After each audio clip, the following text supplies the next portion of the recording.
ग्रामपंचायत निवडणुकीसाठी उमेदवारी अर्ज माघारी घेण्याचा 4 जानेवारी हा शेवटचा दिवस। त्यामुळे आज सिन्नर तहसील कचेरी परिसरात उमेदवारी माघारीसाठी आलेले व ज्यांच्यासाठी माघारी घेतली असे उमेदवार व समर्थक यांच्या गर्दीने परिसराला जत्रेचे स्वरूप प्राप्त झाले होते।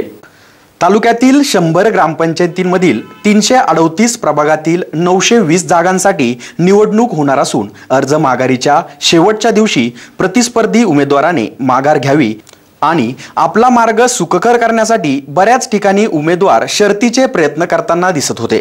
बऱ्याच ठिकाणी एकाच एक उमेदवार माघारीनंतर समोरासमोर उभे राहिलेत, तर काही ठिकाणी प्रतिस्पर्धी उमेदवाराची समजूत काढण्यात काही उमेदवार यशस्वी झाल्याने एकच उमेदवारी अर्ज शिल्लक राहिल्याने अविरोध उमेदवाराची निवड निश्चित होताच गुलालाची उधळण करत आनंदोत्सव साजरा करण्यात आला। 5 जानेवारीपासून खऱ्या अर्थाने निवडणूक प्रचारास सुरुवात होत प्रचाराचा धुराळा उडणार आहे। 15 जानेवारीला मतदान आणि 18 जानेवारीला मतमोजणी होणार आहे। एसएन न्यूज साठी सुरेश कपिले।